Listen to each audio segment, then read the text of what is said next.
संसार में जितने भी धार्मिक मतमतांतर हैं, वो सबके सब किसी महापुरुष के पीछे श्रद्धालुओं का संगठित समाज है। महापुरुष की एकांत भजन स्थली ही कालांतर में तीर्थ, आश्रम, मठ और मंदिरों का रूप ले लेते हैं, जहां महापुरुष के नाम पर जीविकोपार्जन से लेकर विलासिता तक के साधन जुटाए जाते हैं। गद्दियां महापुरुष के बाद बनती हैं, गद्दियों से कोई महापुरुष नहीं बनता। इसीलिए धर्म सदा से ही प्रत्यक्षदर्शी महापुरुष के क्षेत्र की वस्तु रहा है। गीता ऐसे ही निर्विवाद महापुरुष योगेश्वर भगवान श्री कृष्ण की वाणी है, जिसके चिरंतन सत्यों से आपका साक्षात करा रहा है यथार्थ गीता का ये कैसेट प्रसारण।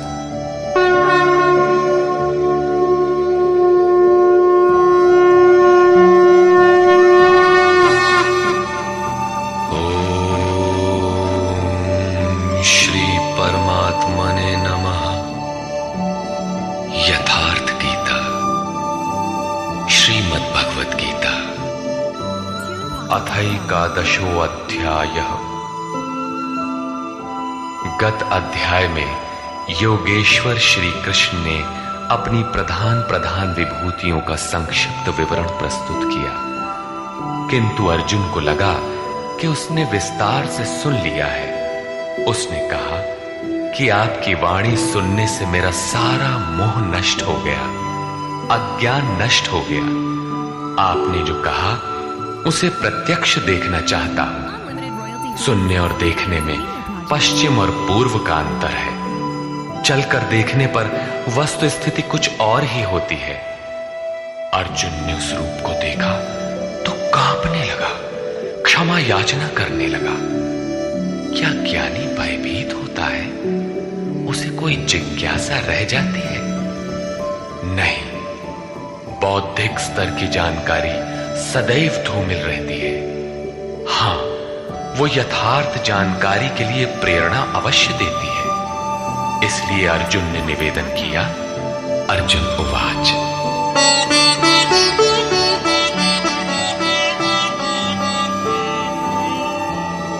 मदनुग्रहाय परमं गुह्यमध्यात्मसंगीतं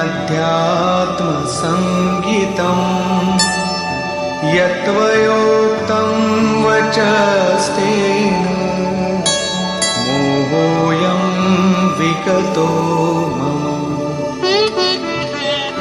भगवान, मुझ पर अनुग्रह करने के लिए जो आपके द्वारा गोपनीय अध्यात्म में प्रवेश दिलाने वाला उपदेश कहा गया, उससे मेरा ये अज्ञान नष्ट हो गया, मैं ज्ञानी हो गया।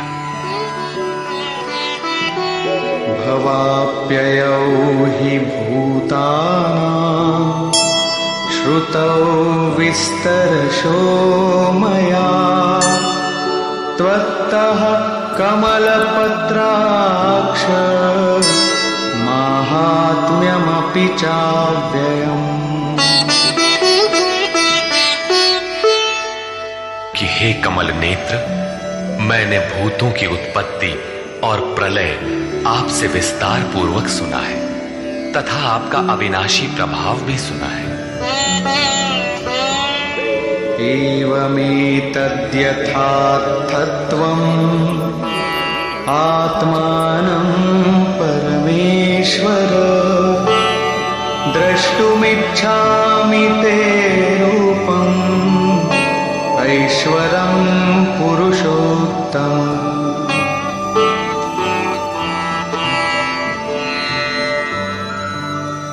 हे परमेश्वर, आप अपने को जैसा कहते हैं ये ठीक ऐसा ही है, इसमें कोई संदेह नहीं है, किंतु मैंने उसे केवल सुना है। अतः हे पुरुषोत्तम, उस ऐश्वर्य युक्त स्वरूप को मैं प्रत्यक्ष देखना चाहता हूं। मन्यसे यदि तच्छक्यं मया द्रष्टुमिति प्रभो योगेश्वर ततो मे त्वं दर्शयात्मानमव्ययम्।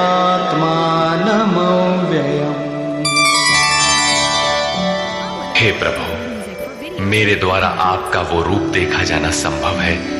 यदि आप ऐसा मानते हो तो योगेश्वर, आप अपने अविनाशी स्वरूप का मुझे दर्शन कराइए। इस पर योगेश्वर ने कोई प्रतिवाद नहीं किया, क्योंकि पहले भी वे स्थान स्थान पर कह आए हैं कि तू मेरा अनन्य भक्त और प्रिय सखा है। अतः बड़ी प्रसन्नता के साथ उन्होंने अपना स्वरूप दर्शाया। श्री भगवान उवाच। पश्य मे पार्थ रूपाणि शतशोऽथ सहस्रशः नानाविधानि दिव्यानि नानावर्णाकृतीनि च। पार्थ, मेरे सैकड़ों तथा हजारों नाना प्रकार के और नाना वर्ण तथा आकृति वाले दिव्य स्वरूप को देख।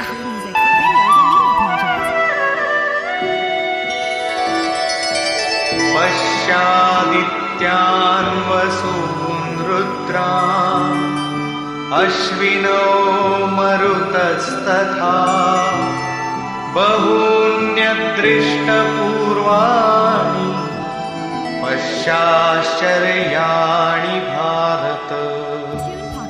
हे भारत, अदिति के 12 पुत्रों, 8 वसुओं, 11 रुद्रों, दोनों अश्विनी कुमारों और 49 मरुदगणों को देख, तथा अन्य बहुत से पहले तुम्हारे द्वारा कभी न देखे हुए आश्चर्यमय रूपों को देख।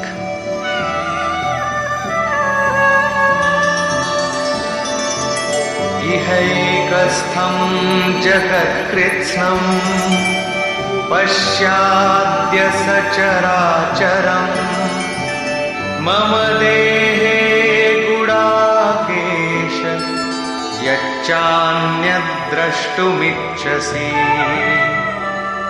अर्जुन, अब मेरे इस शरीर में एक ही स्थान पर स्थित हुए चराचर सहित संपूर्ण जगत को देख, तथा और भी जो कुछ देखना चाहता है वो देख। इस प्रकार तीनों श्लोकों तक भगवान लगातार दिखाते चले गए, किंतु अर्जुन को कुछ दिखाई नहीं पड़ा। वो आंखें मलता रह गया। अतः ऐसा दिखाते हुए भगवान सहसा रुक जाते हैं और कहते हैं, न तु मां शक्यसे द्रष्टुम् अनेनैव स्वचक्षुषा दिव्यं ददामि ते चक्षुः पश्य मे योगमैश्वरम्। अर्जुन, तू मुझे अपने नेत्रों द्वारा अर्थात बौद्धिक दृष्टि द्वारा देखने में समर्थ नहीं है, इसलिए मैं तुझे दिव्य अर्थात अलौकिक दृष्टि देता हूं, जिससे तू मेरे प्रभाव और योग शक्ति को देख।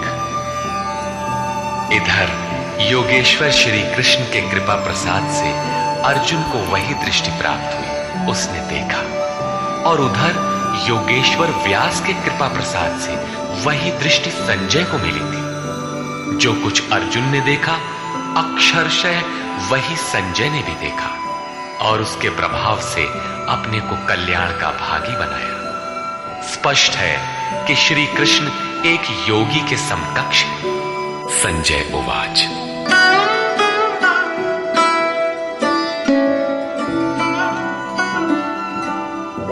एवमुक्त्वा ततो राजन् महायोगेश्वरो हरिः दर्शयामास पार्थाय परमं रूपमैश्वरम्।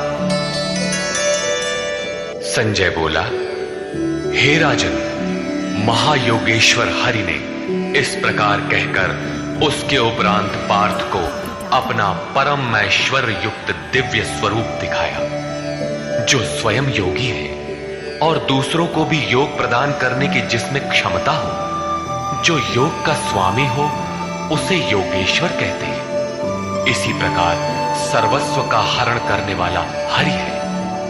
यदि केवल दुखों का हरण किया और सुख छोड़ दिया तो दुख आएगा। अतः सब पापों के नाश के साथ सर्वस्व का हरण करके अपना स्वरूप देने में जो सक्षम है वो हरि है। उन्होंने पार्थ को अपना दिव्य स्वरूप दिखाया। सामने तो खड़े ही थे। अनेक वक्त्र नयनम अनेकाद्भुत दर्शनम अनेक दिव्याभरणम दिव्यानीकोद्यतायुधम। अनेक मुख और नेत्रों से युक्त, अनेक अद्भुत दर्शनों वाले, अनेक दिव्य भूषणों से युक्त और अनेक दिव्य शस्त्रों को हाथ से उठाए तथा दिव्यमाल्याम्बरधरम दिव्यगन्धानुलेपनम सर्वाश्चर्यमयं देवम् अनंतं विश्वतोमुखम्। दिव्य माला और वस्त्रों को धारण किए हुए, दिव्य गंध का अनुलेपन किए हुए, सब प्रकार के आश्चर्यों से युक्त, सीमा रहित विराट स्वरूप परम देव को दृष्टि मिलने पर अर्जुन ने देखा। दिवि सूर्य सहस्रस्य भवेत् युगपदुत्थिता यदि भासदृशी सा स्यात् भासस्तस्य महात्मनः। संजय बोला, हे राजन, आकाश में एक साथ 1000 सूर्यों के उदय होने से जितना प्रकाश होता है, वो भी विश्व रूप उन महात्मा के प्रकाश के सदृश कदाचित ही हो।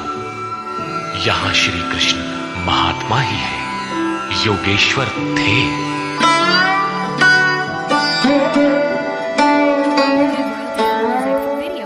तत्रैकस्थं जगत्कृत्स्नं प्रविभक्तमनेकधा अपश्यद्देव देवस्य शरीरे पांडवस्तदा।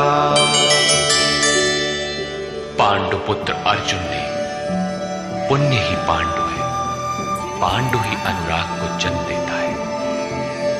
उस समय अनेक प्रकार से विभक्त हुए संपूर्ण जगत को उन परम देव के शरीर में एक जगह स्थित देखा।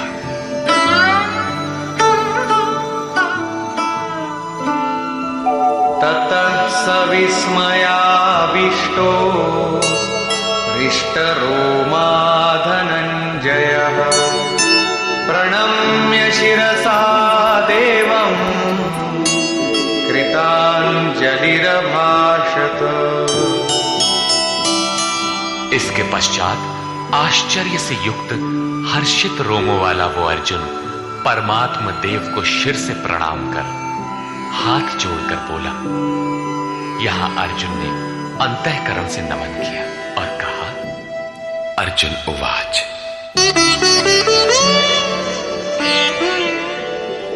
पश्यामि देवांस्तव देवदेहे सर्वांस्तथा भूतविशेषसङ्घान् ब्रह्माणमीशं कमलासनस्थं ऋषींश्च सर्वानुरगांश्च दिव्यान्। हे देव, आपके शरीर में मैं संपूर्ण देवों को तथा अनेक भूतों के समुदायों को, कमल के आसन पर बैठे हुए ब्रह्मा को, महादेव को, संपूर्ण ऋषियों को तथा दिव्य सर्पों को देखता हूं। ये प्रत्यक्ष दर्शन था, कोरी कल्पना नहीं। किंतु ऐसा तभी संभव है जब योगेश्वर पूर्णत्व प्राप्त महापुरुष हृदय से दृष्टि प्रदान करे। ये साधन गम्य है। अनेक बाहूदर वक्त्र नेत्रम् पश्यामि त्वां सर्वतोऽनन्तरूपम् नान्तं न मध्यं न पुनस्तवादिम् पश्यामि विश्वेश्वर विश्वरूप। विश्व के स्वामी, मैं आपको अनेक हाथ, पेट, मुख और नेत्रों से संयुक्त तथा सब ओर से अनंत रूपों वाला देखता हूं। हे विश्वरूप, न मैं आपके आदि को, न मध्य को और न अंत को ही देखता हूं, अर्थात आपके आदि, मध्य और अंत का निर्णय नहीं कर पा रहा।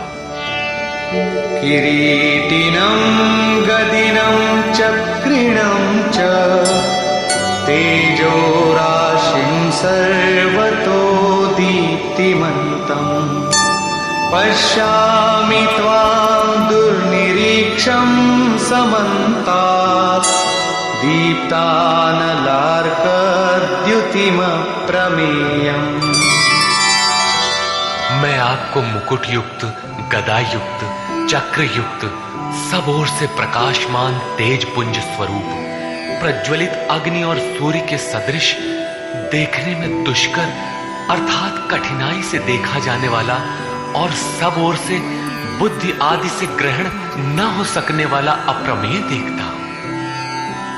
इस प्रकार संपूर्ण इंद्रियों से पूर्णतया समर्पित होकर योगेश्वर श्री कृष्ण को इस रूप में देखकर अर्जुन उनकी स्तुति करने लगा। त्वमक्षरं परमं वेदितव्यं त्वमस्य विश्वस्य परं निधानम् त्वमव्ययः शाश्वतधर्मगोप्ता सनातनस्त्वं पुरुषो मतो मे।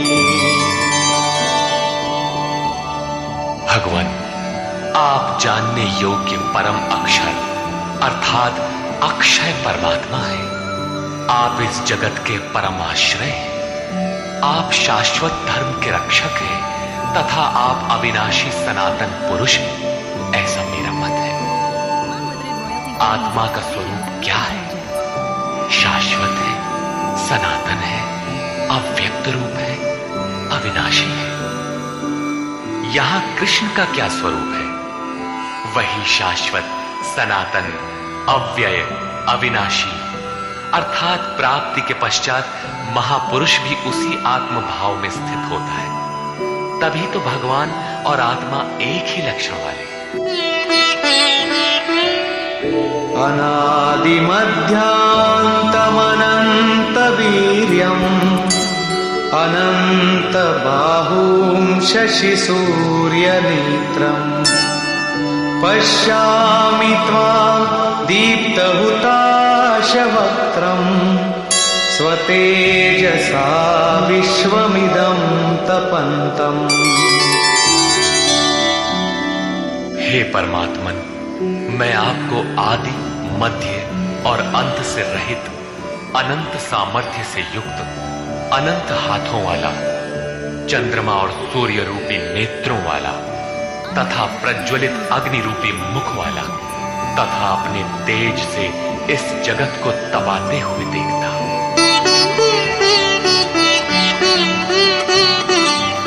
द्यावा पृथिव्योरिदमन्तरं हि व्याप्तं त्वयैकेन दिशश्च सर्वाः दृष्ट्वाद्भुतं रूपमुग्रं तवेदं लोकत्रयं प्रव्यथितं महात्मन्। हे महात्मन, अंतरिक्ष और पृथ्वी के बीच का संपूर्ण आकाश तथा सब दिशाएं एकमात्र आपसे ही परिपूर्ण है। आपके इस अलौकिक भयंकर रूप को देखकर तीनों लोक अत्यंत व्यथित हो रहे हैं। अमीहि त्वां सुरसङ्घा विशन्ति केचिद्भीताः प्राञ्जलयो गृह्णन्ति स्वस्तीत्युक्त्वा महर्षिसिद्धसङ्घाः स्तुवन्ति त्वां स्तुतिभिः पुष्कलाभिः। वे देवताओं के समूह आप में ही प्रवेश कर रहे हैं और कई एक भयभीत होकर हाथ जोड़े हुए आपके गुणों का गान कर रहे हैं। महर्षि और सिद्धों के समुदाय स्वस्ति वाचन अर्थात कल्याण हो ऐसा कहते हुए संपूर्ण स्तोत्रों द्वारा आपकी स्तुति कर रहे हैं। रुद्रादित्या वसवो ये च साध्या विश्वेश्विनो मरुतश्चोष्मपाश्च गन्धर्वयक्षासुरसिद्धसङ्घा वीक्षन्ते त्वां विस्मिताश्चैव सर्वे। रुद्र, आदित्य, वसु, साध्य, विश्वदेव, अश्वनी कुमार, वायुदेव और पितरों तथा गंधर्व, यक्ष, राक्षस और सिद्धों के समुदाय सभी आश्चर्य से आपको देख रहे हैं, अर्थात देखते हुए भी समझ नहीं पा रहे, क्योंकि उनके पास वो दृष्टि ही नहीं है। कृष्ण ने पीछे बताया था कि आसुरी स्वभाव वाले लोग मुझे तुच्छ कहकर संबोधित करते हैं, सामान्य मनुष्य जैसा मानते हैं, जबकि मैं परम भाव में परमेश्वर रूप में स्थित हूं। यद्यपि हूं मनुष्य शरीर के आधार वाला, उसी का विस्तार यहां है कि वे आश्चर्य से देख रहे हैं, यथार्थतः समझ नहीं पा रहे, नहीं देखते।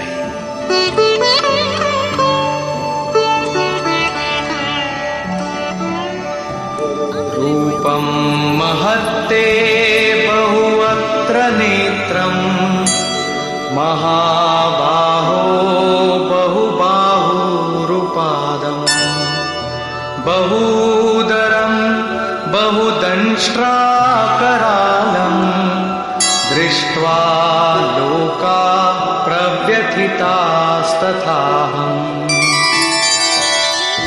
महाबाहो, कृष्ण महाबाहु है और अर्जुन है। प्रकृति से परे महान सत्ता में जिसका कार्य क्षेत्र हो वो महाबाहु है। कृष्ण महानता के क्षेत्र में पूर्ण है, अधिकतम सीमा में है। अर्जुन उसी की प्रवेशिका में है, मार्ग में है। मंजिल मार्ग का दूसरा छोर ही तो है। महाबाहु योगेश्वर, आपके बहुत मुख और नेत्रों वाले, बहुत हाथ, जंघा और पैरों वाले, बहुत उदरों वाले, अनेक विकराल दाढ़ों वाले महान रूप को देखकर सब लोग व्याकुल हो रहे हैं तथा मैं भी व्याकुल हो रहा हूं। अब अर्जुन को कुछ भय हो रहा है कि श्री कृष्ण इतने महान हैं।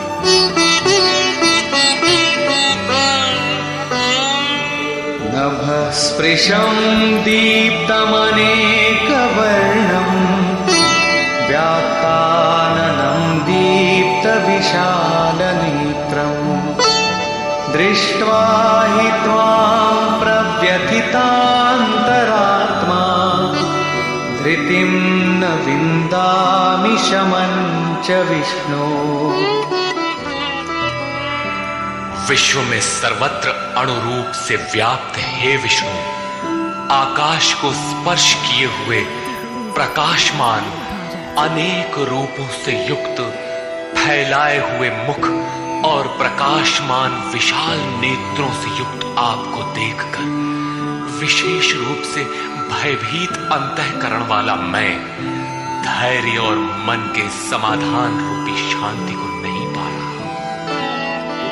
दंष्ट्राकरालानि च ते मुखानि दृष्ट्वैव कालानलसन्निभानि दिशो न जाने न लभे च शर्म प्रसीद देवेश देश जगन्निवास। आपके विकराल दाढ़ों वाले और कालाग्नि के समान प्रज्वलित मुखों को देखकर मैं दिशाओं को नहीं जान पा रहा हूं। चारों ओर प्रकाश देखकर दिशा भ्रम हो रहा है। आपका ये रूप देखते हुए मुझे सुख भी नहीं मिल रहा है। देवेश, हे जगन निवास, आप प्रसन्न हो। अमी च त्वां धृतराष्ट्रस्य पुत्राः सर्वे सहैवावनिपालसङ्घैः भीष्मो द्रोणः सूतपुत्रस्तथासौ सहास्मदीयैरपि योधमुख्यैः।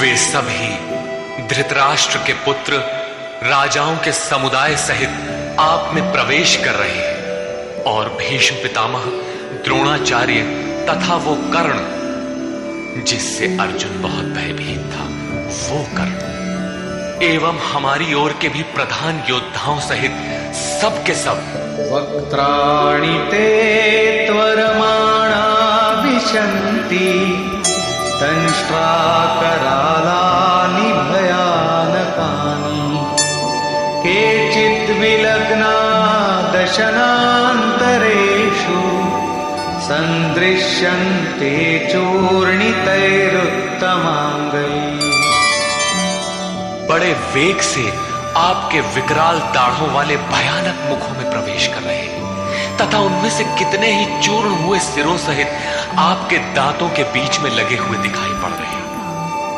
वे किस वेग से प्रवेश कर रहे हैं, अब उनका वेग देखिए।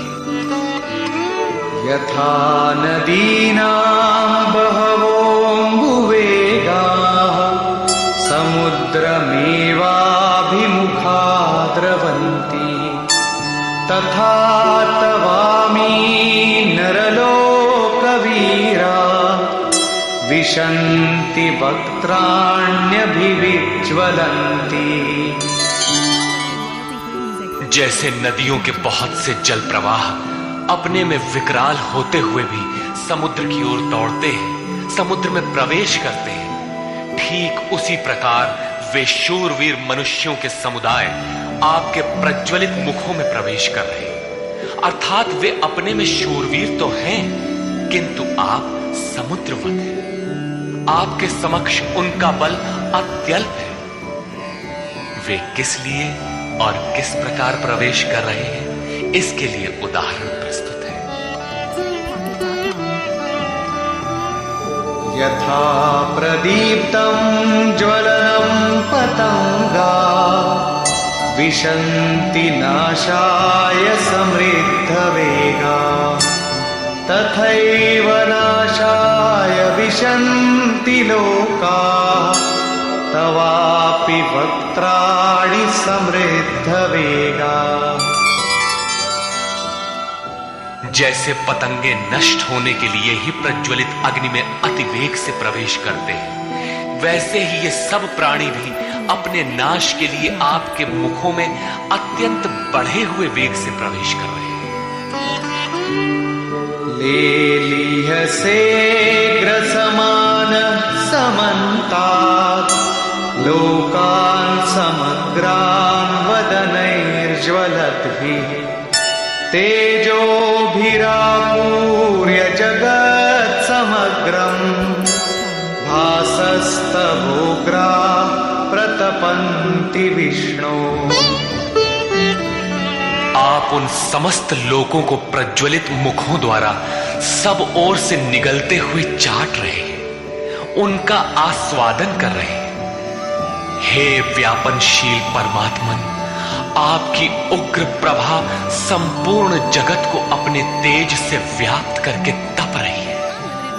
तात्पर्य यह है कि पहले आसुरी संपद परम तत्व में विलीन हो जाती है, उसके पश्चात दैवी संपद का कोई प्रयोजन नहीं रह जाता, इसलिए वो भी उसी स्वरूप में विलीन हो जाती है। अर्जुन ने देखा कि कौरव पक्ष तदनंतर उसके अपने पक्ष के योद्धा कृष्ण के मुख में विलीन होते जा रहे हैं। उसने पूछा,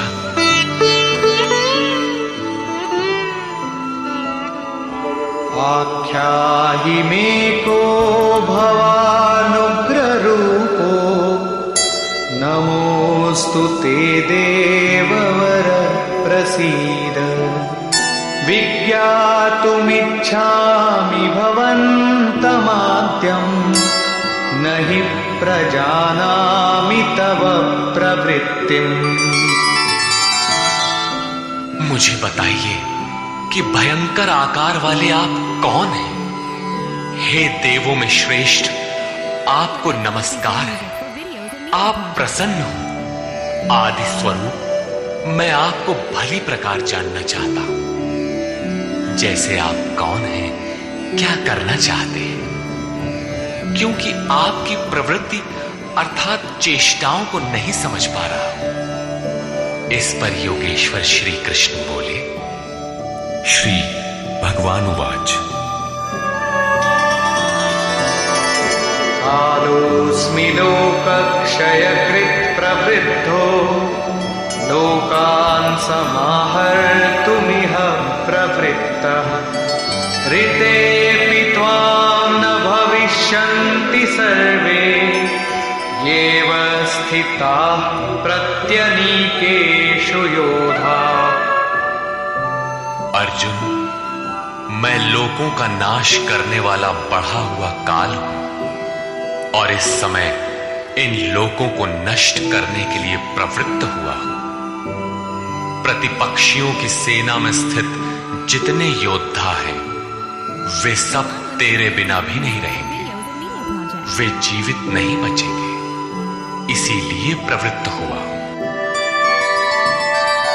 तस्मात्त्वमुत्तिष्ठ यशो लभस्व जित्वा शत्रून् भुङ्क्ष्व राज्यं समृद्धम् मयैवैते निहता पूर्वमेव निमित्तमात्रं भव सव्यसाचिन्। इसलिए अर्जुन, तू युद्ध के लिए खड़ा हो, यश प्राप्त कर, शत्रुओं को जीत, समृद्धि संपन्न राज्य को भोग। ये सब शूरवीर मेरे द्वारा पहले से ही मारे हुए हैं। सव्यसाचिन, तू केवल निमित्त मात्र बन। प्रायः सर्वत्र कृष्ण ने कहा है कि वो परमात्मा न कुछ स्वयं करता है, न कराता है, न संयोग ही जोड़ता है। मोहावृत्ति बुद्धि के कारण ही लोग कहते हैं कि परमात्मा कराता है, किंतु यहां वे स्वयं ताल ठोक कर खड़े हो जाते हैं कि अर्जुन, करता धरता तो मैं, मेरे द्वारा ये लोग पहले से ही मारे हुए, तो खड़ा भर हो, यश ले ले। ऐसा इसलिए है कि सो केवल भगतन हित लागी। अर्जुन उसी अवस्था को प्राप्त कर चुका था कि भगवान स्वयं ताल ठोक कर खड़े हुए। अनुराग ही अर्जुन है। अनुरागी के लिए भगवान सदैव खड़े हैं। उन्हीं के करता है, रथी बन जाते हैं। यहां गीता में तीसरी बार साम्राज्य का प्रकरण आया है। पहले अर्जुन लड़ना नहीं चाहता था। उसने कहा कि पृथ्वी के धन धान्य संपन्न अकंटक साम्राज्य तथा देवताओं के स्वामीपन अथवा त्रैलोक्य के राज्य में भी मैं उस उपाय को नहीं देखता जो इंद्रियों को सुखाने वाले मेरे इस शोक को दूर कर सके। जब तड़पन बनी ही रहेगी तो हमें नहीं चाहिए। योगेश्वर ने कहा, इस युद्ध में हारोगे तो देवत्व और जीतने पर महामहिम की स्थिति मिलेगी। और यहां 11वें अध्याय में कहते हैं कि ये शत्रु मेरे द्वारा मारे गए हैं, तू निमित्त मात्र भर बन जा, यश को प्राप्त कर और समृद्ध राज्य को भोग। फिर वही बात, जिस बात से अर्जुन चौंकता है, जिसमें वो शोक मिटता हुआ नहीं देखता, क्या श्री कृष्ण फिर भी वही राज्य देंगे? नहीं, वस्तुतः विकारों के अंत के साथ परमात्म स्वरूप की स्थिति ही वास्तविक समृद्धि है, जो स्थिर संपत्ति है, जिसका कभी विनाश नहीं होता, राजयोग का परिणाम है।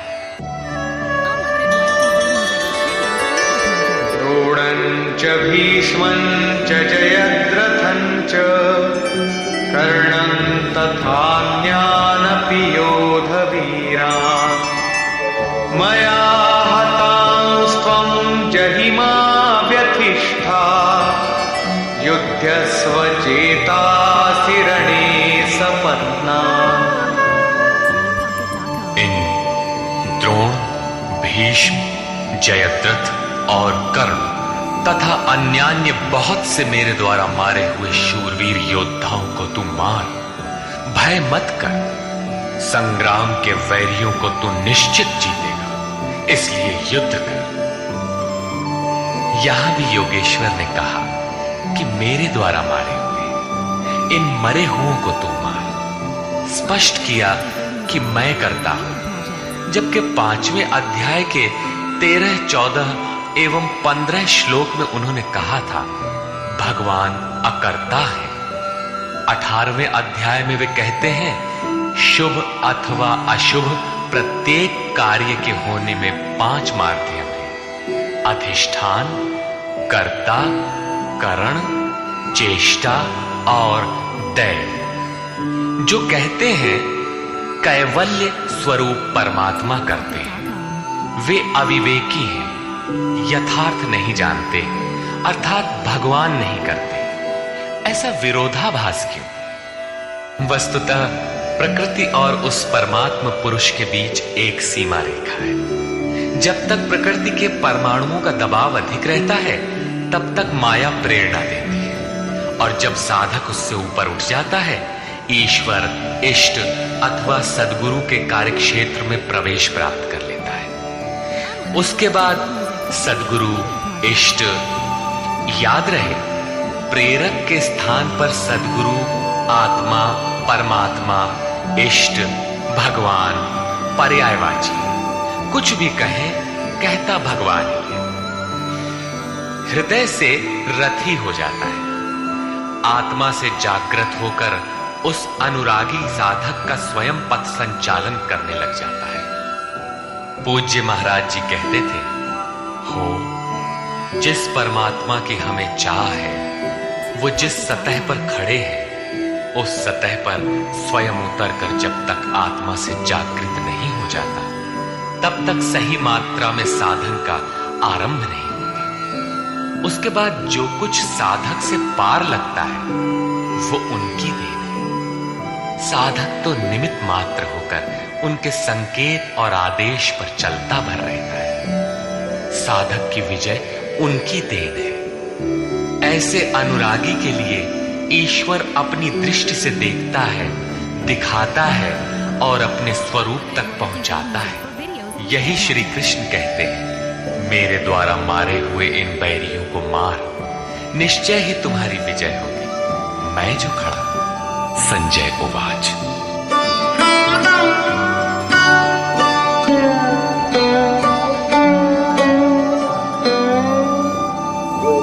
एतत् श्रुत्वा वचनं केशवस्य कृताञ्जलिर्वेपमानः किरीटी नमस्कृत्वा भूय एवाह कृष्णं सगद्गदं भीतभीतः प्रणम्य।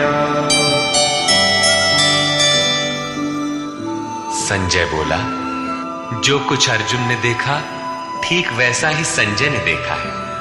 अज्ञान से आच्छादित मन ही अंधा धृतराष्ट्र है, लेकिन ऐसा मन भी संयम के माध्यम से भली प्रकार देखता, सुनता और समझता है।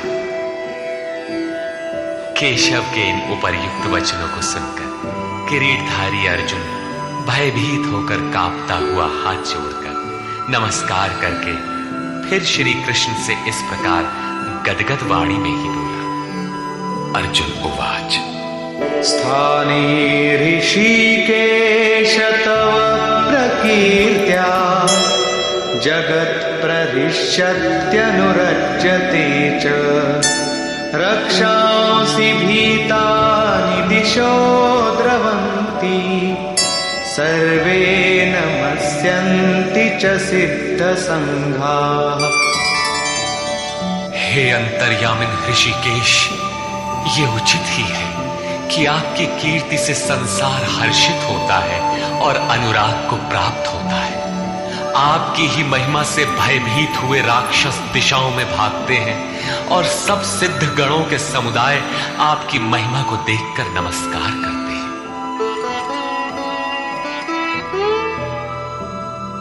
कस्माच्च तेन न मेरन् महात्मन् गरीयसे ब्रह्मणोऽप्यादिकर्त्रे अनंत देवेश जगन्निवास त्वमक्षरं सदसत्तत्परं यत्। हे महात्मन, ब्रह्मा के भी आदिकर्ता और सबसे बड़े, आपके लिए वे सब कैसे नमस्कार न करें, क्योंकि हे अनंत, हे देवेश, हे जगन्निवास, सत, असत और उनसे भी परे अक्षर अर्थात अक्षय स्वरूप आप ही हैं। अर्जुन ने अक्षय स्वरूप का प्रत्यक्ष दर्शन किया था। केवल बौद्धिक स्तर पर कल्पना करने या मान लेने मात्र से कोई ऐसी स्थिति नहीं मिलती जो अक्षय हो। अर्जुन का प्रत्यक्ष दर्शन उसकी आंतरिक अनुभूति है। उसने सविनय कहा, त्वमादिदेव पुरुषः पुराण त्वमस्य विश्वस्य परं निधानम् वेत्तासि वेद्यं च परं च धाम त्वया ततं विश्वमनन्तरूप। आप आदिदेव और सनातन पुरुष हैं।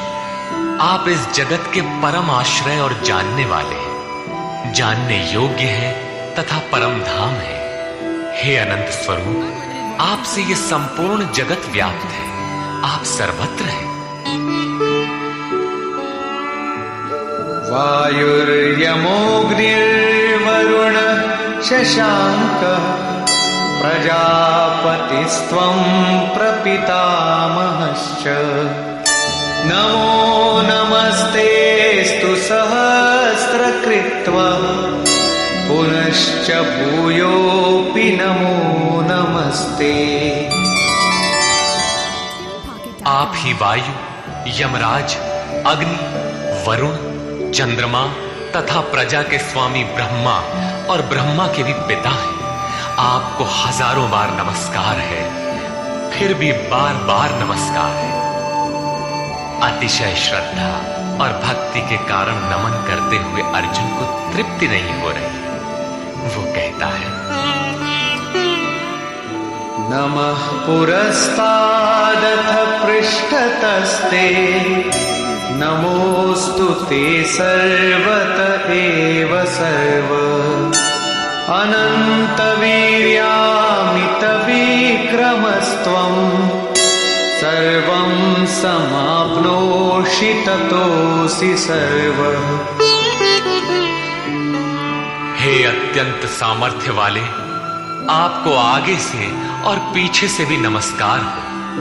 हे सर्वात्मन, आपको सब ओर से ही नमस्कार हो, क्योंकि हे अत्यंत पराक्रमशाली, आप सब ओर से संसार को व्याप्त किए हुए, इसलिए आप ही सर्वरूप और सर्वत्र हैं।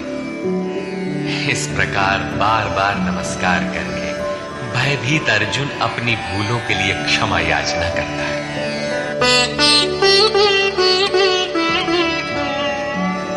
सखेति मत्वा प्रसभं यदुक्तं हे कृष्ण हे यादव हे सखेति अजानता महिमानं तवेदं मया प्रमादात् प्रणयेन वापि।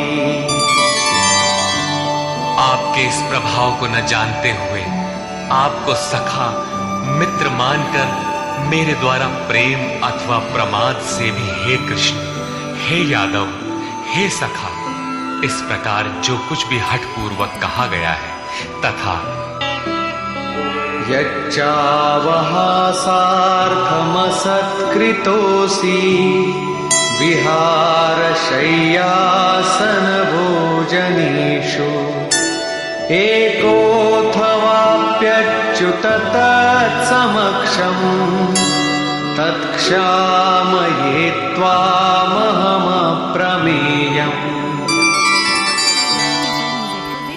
हे अच्युत, जो आप हंसी के लिए विहार, शैया, आसन और भोजनादिकों में अकेले अथवा उन लोगों के सामने भी अपमानित किए गए हैं, वो सब अपराध अचिंत्य प्रभाव वाले आपसे मैं क्षमा कराता।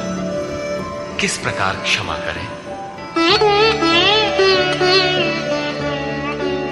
पितासि लोकस्य चराचरस्य त्वमस्य पूज्यश्च गुरुर्गरीयान् न त्वत्समोऽस्त्यभ्यधिकः कुतोऽन्यो लोकत्रयेऽप्यप्रतिमप्रभाव। आप इस चराचर जगत के पिता, गुरु से भी बड़े गुरु और अति पूजनीय है, जिसकी कोई प्रतिमा नहीं, ऐसे अप्रतिम प्रभाव वाले। आपके समान तीनों लोकों में दूसरा कोई नहीं है, फिर अधिक कैसे होगा?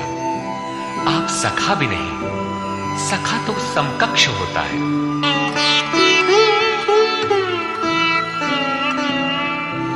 तस्मात् प्रणम्य प्रणिधाय कायं प्रसादये त्वामहमीशमीड्यम्।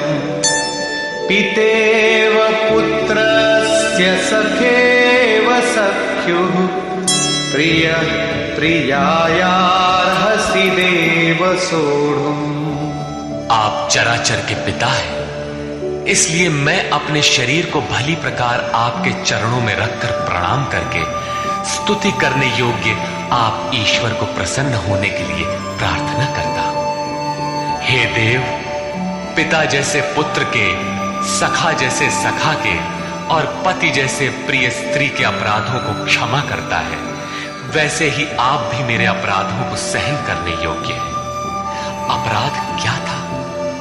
हमने कभी हे यादव, हे सखा, हे कृष्ण कहा था? समाज के बीच अथवा एकांत में कहा था? भोजन के समय अथवा सोने के समय कहा था? क्या कृष्ण कहना अपराध था? काले थे ही, गोरे कैसे कहे जाते? यादव कहना भी अपराध नहीं था, क्योंकि यदुकुल में तो जन्म ही हुआ था। सखा कहना भी अपराध नहीं था, क्योंकि स्वयं कृष्ण भी अपने को अर्जुन का सखा मानते थे। जब कृष्ण कहना अपराध ही है, एक बार कृष्ण कहने के लिए अर्जुन अनंत बार गिड़गिड़ाकर क्षमा याचना कर रहा है, तो जब किसका करे, नाम कौन सा ले? वस्तुतः चिंतन का जैसा विधान स्वयं योगेश्वर श्री कृष्ण ने बताया है, वैसा ही आप करें। उन्होंने पीछे बताया, ओमित्येकाक्षरम ब्रह्म व्याहरन मामनुस्मरन। अर्जुन, ओम। बस इतना ही अक्षय ब्रह्म का परिचायक है। इसका तू जप कर और ध्यान मेरा धर, क्योंकि उस परम भाव में प्रवेश मिल जाने के पश्चात उन महापुरुष का भी यही नाम है, जो उस अव्यक्त का परिचायक है।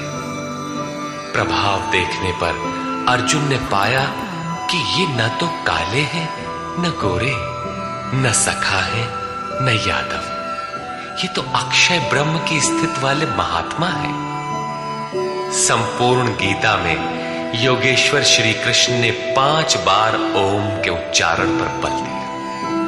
अब यदि आपको जप करना है तो कृष्ण कृष्ण न कहकर ओम का ही जप करें। प्रायः भाविक लोग कोई ना कोई रास्ता निकाल लेते हैं। कोई ओम जपने के अधिकार और अनाधिकार की चर्चा से भयभीत है, तो कोई महात्माओं की दुहाई देता है, अथवा कोई कृष्ण ही नहीं, उनसे पहले राधा और गोपियों का नाम भी उनकी शीघ्र प्रसन्नता के लोभ में छपता है। पुरुष श्रद्धामय है, इसलिए उनका ऐसा जपना मात्र भावुकता है। यदि आप सचमुच भाविक हैं तो उनके आदेश का पालन करें। वे अव्यक्त में स्थित होते हुए भी आज आपके सामने नहीं है, लेकिन उनकी वाणी आपके समक्ष है। उनकी आज्ञा का पालन करें, अन्यथा आप ही बताइए कि गीता में आपका क्या स्थान है। हाँ, इतना अवश्य है कि अध्येष्यते च य इमम् श्रद्धावानन् सूयश्च शृणुयादपि यो नरः। जो अध्ययन करता है, सुनता है, वो ज्ञान तथा यज्ञ को जान लेता है, शुभ लोगों को पा जाता है। अतः अध्ययन अवश्य करें। प्राण अपान के चिंतन में कृष्ण नाम का क्रम पकड़ में नहीं आता। बहुत से लोग कोरी भावुकतावश केवल राधे राधे कहने लगे। आजकल अधिकारियों से काम न होने पर उनके सगे संबंधियों से, प्रेमी या पत्नी से सोर्स लगाकर काम चला लेने की परंपरा है। लोग सोचते हैं कदाचित भगवान के घर में भी ऐसा चलता होगा। अतः उन्होंने कृष्ण कहना बंद करके राधे राधे कहना आरंभ कर दिया। वे कहते हैं राधे राधे श्याम मिला दे। जो राधा एक बार बिछुड़ी तो स्वयं श्याम से नहीं मिल पाई, वो आपको कैसे मिला दे। अतः अन्य किसी का कहना न मानकर श्री कृष्ण के आदेश को आप अक्षरशः माने, ओम का जप करें। हाँ, यहां तक उचित है कि राधा हमारा आदर्श है, उतनी ही लगन से हमें भी लगना चाहिए। यदि पाना है तो राधा की तरह विरही बनना है। आगे भी अर्जुन ने कृष्ण कहा। कृष्ण उनका प्रचलित नाम था। ऐसे कई नाम थे जैसे गोपाल, किंतु बहुत से साधक गुरु गुरु या गुरु का प्रचलित नाम भावुकतावश जपना चाहते हैं, किंतु प्राप्ति के पश्चात प्रत्येक महापुरुष का वही नाम है जिस अव्यक्त में वो स्थित है। बहुत से शिष्य प्रश्न करते हैं, गुरुदेव जब ध्यान आपका करते हैं तो पुराना नाम ओम इत्यादि क्यों जपें? गुरु गुरु अथवा कृष्ण कृष्ण क्यों न कहें? किंतु यहां योगेश्वर ने स्पष्ट किया कि अव्यक्त स्वरूप में विलय के साथ महापुरुष का भी वही नाम है जिसमें वो स्थित है। कृष्ण संबोधन था, जपने का नाम नहीं। योगेश्वर श्री कृष्ण से अर्जुन ने अपने अपराधों के लिए क्षमा याचना की, उन्हें स्वाभाविक रूप में आने की प्रार्थना की। कृष्ण मान गए, सहज हो गए, अर्थात उसे क्षमा भी कर दिया। उसने निवेदन किया, अदृष्टपूर्वं हृषितोऽस्मि दृष्ट्वा भयेन च प्रव्यथितं मनो मे तदेव मे दर्शय देवरूपं प्रसीद देवेश जगन्निवास। अभी तक अर्जुन के समक्ष योगेश्वर विश्व रूप में है। अतः वो कहता है कि मैं पहले न देखे हुए आपके इस आश्चर्यमय रूप को देखकर हर्षित हो रहा तथा मेरा मन भय से अति व्याकुल भी हो रहा है। पहले तो सखा समझता था, धनुर्विद्या में कदाचित अपने को कुछ आगे ही पाता था, किंतु अब प्रभाव देखकर भय हो रहा है। पिछले अध्याय में प्रभाव सुनकर वो अपने को ज्ञानी मानता था। ज्ञानी को कहीं भय नहीं होता है। वस्तुतः प्रत्यक्ष दर्शन का प्रभाव ही विलक्षण होता है। सब कुछ सुन लेने और मान लेने के बाद भी सब कुछ चलकर जानना शेष ही रहता है। वो कहता है, पहले न देखे हुए आपके इस रूप को देखकर मैं हर्षित हो रहा हूं, मेरा मन भय से व्याकुल भी हो रहा है। अतः हे देव, आप प्रसन्न हो। हे देवेश, हे जगन्निवास, आप अपने उस रूप को ही मुझे दिखाइए। कौन सा रूप? किरीटिनं गदिनं चक्रहस्तम् इच्छामि त्वां द्रष्टुमहं तथैव तेनैव रूपेण चतुर्भुजेन सहस्रबाहो भव विश्वमूर्ते। मैं आपको वैसे ही अर्थात पहले की ही तरह सिर पर मुकुट धारण किए हुए, हाथ में गदा और चक्र लिए हुए देखना चाहता हूं। इसलिए हे विश्वरूप, हे सहस्त्रबाहु, आप अपने उसी चतुर्भुज स्वरूप में होइए।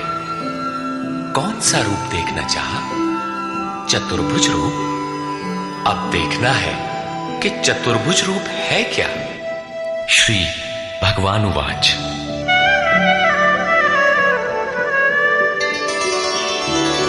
मया प्रसन्नेन तवार्जुनेदं रूपं परं दर्शितमात्मयोगात् तेजोमयं विश्वमनन्तमाद्यं यन्मे त्वदन्येन न दृष्टपूर्वम्।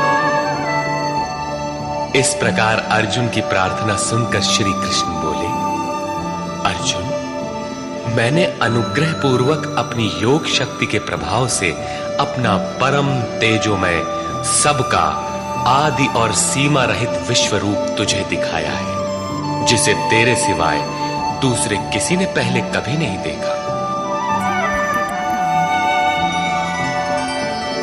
न वेदयज्ञाध्ययनैर्न दानैः न च क्रियाभिर्न तपोभिरुग्रैः एवं रूपः शक्य अहं त्रिलोके द्रष्टुं त्वदन्येन कुरु प्रवीर। अर्जुन, इस मनुष्य लोक में इस प्रकार विश्व रूप वाला मैं न वेद से, न यज्ञ से, न अध्ययन से, न क्रिया से, न उग्र तप से और न तेरे सिवाय किसी अन्य से देखा जाने को संभव हो। अर्थात तेरे सिवाय ये रूप अन्य कोई देख नहीं सकता। तब तो गीता आपके लिए बेकार है। भगवत दर्शन की भी योग्यताएं अर्जुन तक सीमित रहने, जबकि पीछे बताए आए हैं कि अर्जुन, राग, भय और क्रोध से रहित अनन्य मन से मेरी शरण हुए बहुत से लोग ज्ञान रूपी तप से पवित्र होकर साक्षात मेरे स्वरूप को प्राप्त हो चुके हैं। यहां कहते हैं तेरे सिवाय न कोई देख सका है और न भविष्य में कोई देख सकेगा। अतः अर्जुन कौन है? क्या कोई पिंडधारी है? कोई शरीरधारी है? नहीं, वस्तुतः अनुराग ही अर्जुन है। अनुराग विहीन पुरुष न कभी देख सका है और न भविष्य में कभी देख सकेगा। सब ओर से चित्त समेटकर एकमात्र इष्ट के अनुरूप राग ही अनुराग है। अनुरागी के लिए ही प्राप्ति का विधान है। माते व्यथा मा च विमूढ़ भावो दृष्ट्वा रूपं घोरमीद्रिं ममेदम् व्यपेतभिप्रीतमनाः पुनस्त्वं तदेव मे रूपमिदं प्रपश्य। इस प्रकार के मेरे इस विकराल रूप को देखकर तुझे व्याकुलता न हो और मूढ़ भाव भी न हो कि घबराकर अलग हो जाओ। अब तू भय रहित और प्रीति युक्त मन से उसी मेरे इस रूप को अर्थात चतुर्भुज रूप को फिर देख। संजय उवाच। इत्यर्जुनं वासुदेवस्तथोक्त्वा स्वकं रूपं दर्शयामास भूयः आश्वासयामास च भीतमेनं भूत्वा पुनः सौम्य वपुर्महात्मा। संजय बोला, सर्वत्र वास करने वाले देव उन वासुदेव ने अर्जुन से इस प्रकार कहकर फिर वैसे ही अपने रूप को दिखाया। फिर महात्मा कृष्ण ने सौम्य वपुः अर्थात प्रसन्न होकर भयभीत अर्जुन को धैर्य दिया। अर्जुन बोला, अर्जुन उवाच,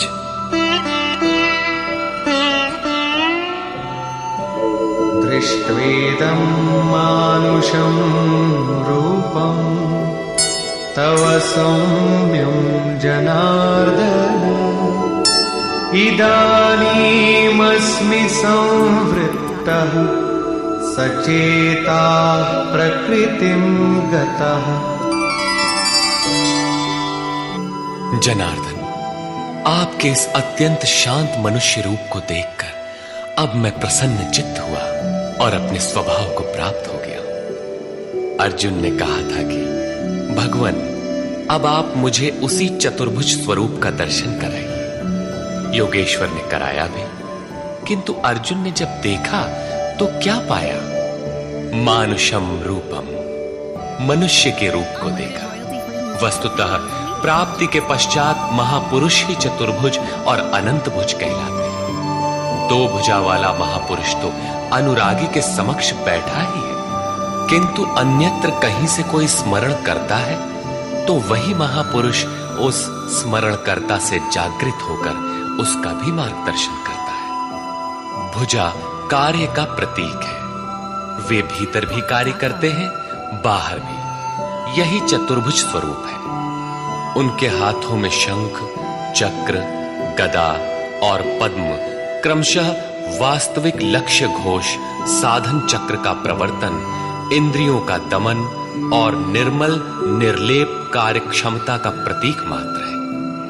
यही कारण है कि चतुर्भुज रूप में उन्हें देखने पर भी अर्जुन ने उन्हें मनुष्य रूप में ही पाया। चतुर्भुज महापुरुषों के शरीर और स्वरूप से कार्य करने की विधि विशेष का नाम है, न कि चार हाथ वाले कोई कृष्ण थे। श्री भगवानुवाच, सुदुर्दर्शमिदं रूपं दृष्टवानसि यन्मम, देवाप्यस्य रूपस्य नित्यं दर्शनकांक्षिणः।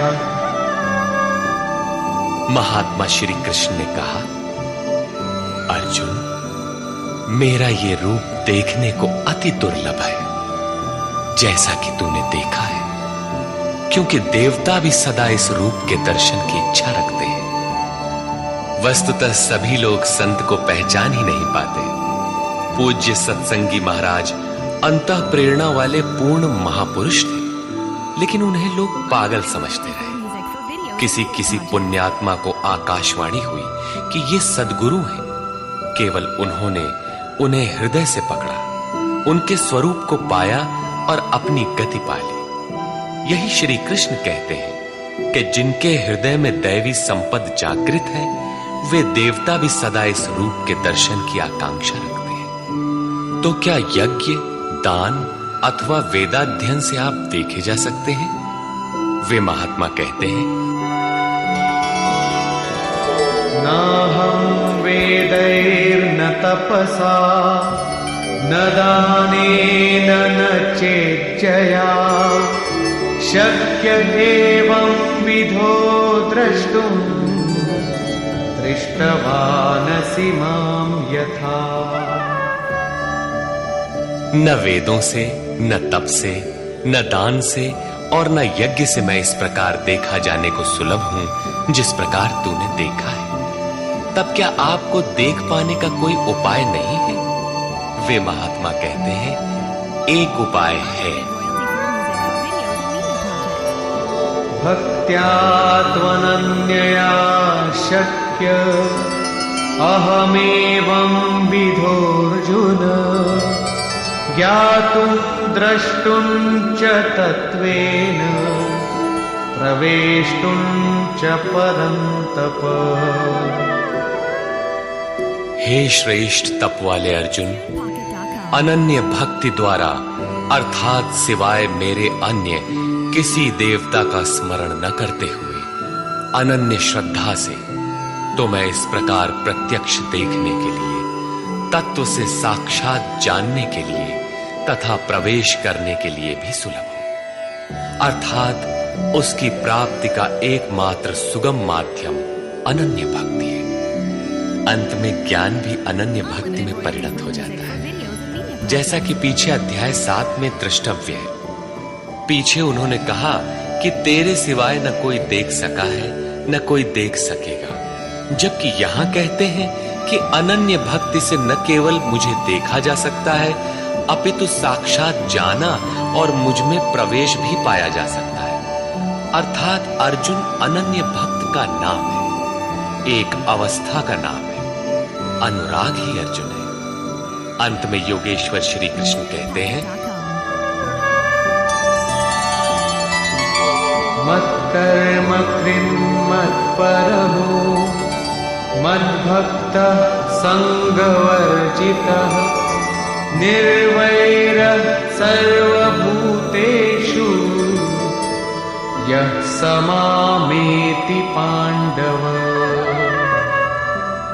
हे अर्जुन, जो पुरुष मेरे द्वारा निर्दिष्ट कर्म अर्थात नियत कर्म यज्ञार्थ कर्म करता है, मत परमः मेरे परायण होकर करता है, जो मेरा अनन्य भक्त है, संवर्जितः किंतु संग दोष में रहते हुए वह कर्म नहीं हो सकता, अतः संग दोष से रहित होकर संपूर्ण भूत प्राणियों में बैर भाव से रहित है, वो मुझे प्राप्त होता है। तो क्या अर्जुन ने युद्ध किया? प्रण करके क्या उसने जयद्रथादि को मारा? निर्वैरः सर्वभूतेषु, यदि उन्हें मारता है तो भगवान को न देख पाता, जबकि अर्जुन ने देखा है। इससे सिद्ध है कि गीता में एक भी श्लोक ऐसा नहीं है जो बाह्य मारकाट का समर्थन करता हो। जो निर्दिष्ट कर्म यज्ञ की प्रक्रिया का आचरण करेगा, जो अनन्य भाव से उनके सिवाय किसी का स्मरण तक नहीं करेगा, जो संग दोष से अलग रहेगा, तो युद्ध कैसा? जब आपके साथ कोई है ही नहीं तो आप युद्ध किससे करेंगे? संपूर्ण भूत प्राणियों में जो बैर भाव से रहित है, मन से भी किसी को सताने की कल्पना न करे, वही मुझे प्राप्त होता है। तो क्या अर्जुन ने लड़ाई ली? कभी नहीं। वस्तुतः संग दोष से अलग रहकर जब आप अनन्य चिंतन में लगते हैं, निर्धारित यज्ञ की क्रिया में प्रवृत्त होते हैं, उस समय परिपंथी राग द्वेष काम क्रोध इत्यादि दुर्जय शत्रु बाधा के रूप में प्रत्यक्ष ही है। उनका पार पाना ही युद्ध है। निष्कर्ष, इस अध्याय के आरंभ में अर्जुन ने कहा, भगवान, आपकी विभूतियों को मैंने विस्तार से सुना, जिससे मेरा मोह नष्ट हो गया, अज्ञान का शमन हो गया। किंतु जैसा आपने बताया कि मैं सर्वत्र हूं, इसे मैं प्रत्यक्ष देखना चाहता हूं। यदि मेरे द्वारा देखना संभव हो तो कृपया उसी स्वरूप को दिखाइए। अर्जुन प्रिय सखा था, अनन्य सेवक था। अतएव योगेश्वर श्री कृष्ण ने कोई प्रतिवाद न कर तुरंत दिखाना आरंभ किया कि अब मेरे ही अंदर खड़े सप्तर्षि और उनसे भी पूर्व होने वाले ऋषियों को देख, ब्रह्मा और विष्णु को देख, सर्वत्र फैले मेरे तेज को देख, मेरे ही शरीर में एक स्थान पर खड़े तो चराचर जगत को देख। किंतु अर्जुन आंखें मलता ही रह गया। इसी प्रकार योगेश्वर श्री कृष्ण 3 श्लोकों तक अनवरत दिखाते गए, किंतु अर्जुन को कुछ भी दिखाई नहीं पड़ा। सभी विभूतियां योगेश्वर में उस समय थीं, किंतु अर्जुन को वे सामान्य मनुष्य जैसे ही दिखाई पड़ रहे थे। तब इस प्रकार दिखाते दिखाते योगेश्वर श्री कृष्ण सहसा रुक जाते हैं और कहते हैं, अर्जुन, इन आंखों से तू मुझे नहीं देख सकता, अपनी बुद्धि से तू मुझे परख नहीं सकता। लो, अब मैं तुझे वह दृष्टि देता हूं जिससे तू मुझे देख सकेगा। भगवान तो सामने खड़े ही थे। अर्जुन ने देखा, वास्तव में देखा। देखने के पश्चात क्षुद्र त्रुटियों के लिए क्षमा याचना करने लगा, जो वास्तव में त्रुटियां नहीं थीं। उदाहरण के लिए, भगवान, कभी मैंने आपको कृष्ण, यादव और कभी सखा कह दिया था, इसके लिए आप मुझे क्षमा करें।